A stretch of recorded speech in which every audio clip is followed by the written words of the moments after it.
আমাদের একটা পুরনো অভ্যেস এখন থেকে গেল। আমরা যখন ছোটোবেলায় মানসির গাছের থেকে পেয়ারা পেরে খেতাম, তো গ্রামে আসার পরে ঠিক সেম একটা কাজ করলাম। বৃষ্টি ভেজা গ্রামের রাস্তা, সাইডে একটা পেয়ারা গাছ দেখে আমরা এখানে দাঁড়াই এবং গাছ থেকে পেয়ারা পেরে খেলাম। কিন্তু আমরা অবশ্যই অনুমতি নিয়ে নিছি বাড়ির ভিতর থেকে যে আমরা একটু পেয়ারা খাবো, পারা যাবে কিনা। তো বললো যে ঠিক আছে ভাইয়া আপনারা খান, সমস্যা নেই। সরি, বাবা কইছে, বাবা আপনারা খান, সমস্যা নেই। নানির বয়সের লোক ভাই। কিরকম স্বাদ, কিরকম? সেই স্বাদ, সেই স্বাদ করা যাবে না। মাশাআল্লাহ, কিরকম সেই স্বাদ? দাঁত ভেঙে যাচ্ছে চাপাতি দেখে, সেই স্বাদ। চলো, কারণ বৃষ্টিতে মেলা ভিজা হয়ে গেছে, যাইতে যাইতে আপনাদেরকে আরও এক জায়গায় নিয়ে যাবো, আমাদের সাথে থাকবেন। হ্যালো গাইস, আসসালামু আলাইকুম। অনেকদিন পর আপনাদের মাঝে চলে আসলাম নতুন একটা ভিডিও নিয়ে। আর দেখতে পাচ্ছেন খুবই সুন্দর একটা পরিবেশে এখন আমি দাঁড়িয়ে আছি। যেহেতু বাংলাদেশের অবস্থা খুবই খারাপ, সারাদিন বাড়ির ভিতর থেকে বোরিং অবস্থা, তো ভাবলাম যে একটু বের হই, কোথাও ঘুরে আসি, কারণ কাজ আমার বাড়ি কতক্ষণ শুয়ে থাকা যায়। তো আমি, জীবন, নুর ইসলাম আর নাসিম চারজনে মিলে প্ল্যানিং করে বের হয়ে আসলাম একটু প্রকৃতির মাঝে। তো দেখতে পাচ্ছেন যে সেই লেভেলের প্রকৃতি। আর এটা হলো আমাদের যশোরের জৈনা বাজার বলে, রূপদিয়া থেকে ভিতরে এসে জৈনা বাজার। জৈনা বাজারের পিছনেই এই সাঁকুটা বাঁশের তৈরি। তো আমরা এখানে আসলাম, ঘুরলাম, আরও বিস্তারিত আপনাদেরকে দেখাবো, সাথে থাকবেন। কাকা আসসালামু আলাইকুম। মাছ পাইছেন? এখনো পান নাই না? ও, ওই পাশে ওনারা পাইছে। তো কাকা এই যে দেখতে পাচ্ছেন মাছ ধরতেছে, এখনো মাছ পাইনি। আসছেন কতক্ষণ আগে? আজ সকালে। ও,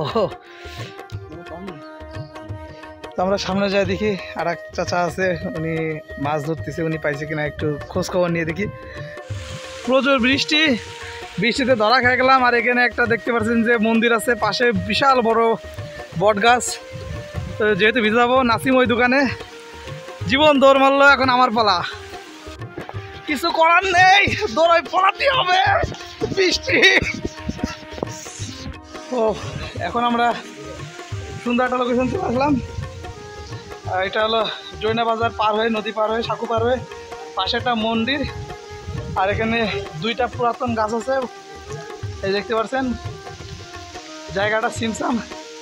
আর এই গাছ নিয়ে অনেক ইতিহাসও আছে, যা আমি আপনাদেরকে শর্ট টাইমে বলবো।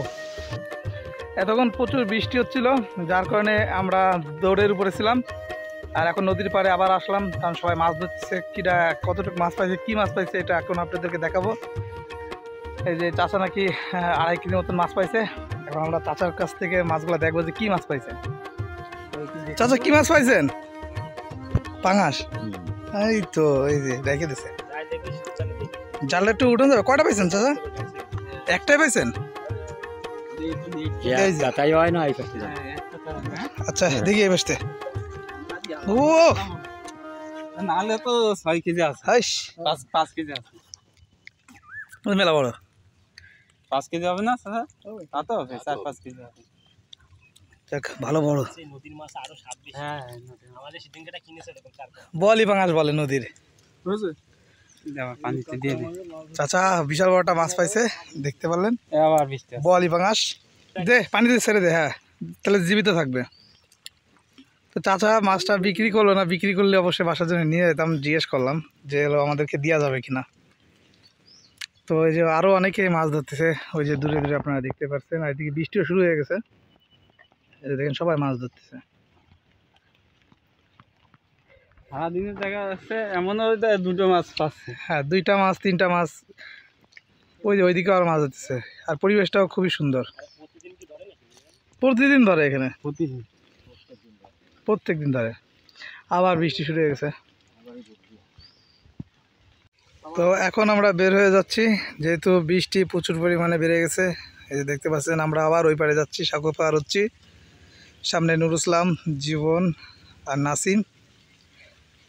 তো আজকের ভিডিওটা এখানে শেষ করতেছি। আর ভিউটাও অসাধারণ ছিল। যদি ভিডিওটি ভালো লাগে তাহলে অবশ্যই লাইক কমেন্ট শেয়ার করবেন। আর যারা এরকম মনোরম পরিবেশে আসতে যাচ্ছেন তারা চলে আসবেন। এটা হলো যশোর, আপনার জৈনার বাজার থেকে পিছন সাইডে নদীটা দেখতে পাচ্ছেন, চমৎকার ভিউ। এই যে দেখতে পাচ্ছেন।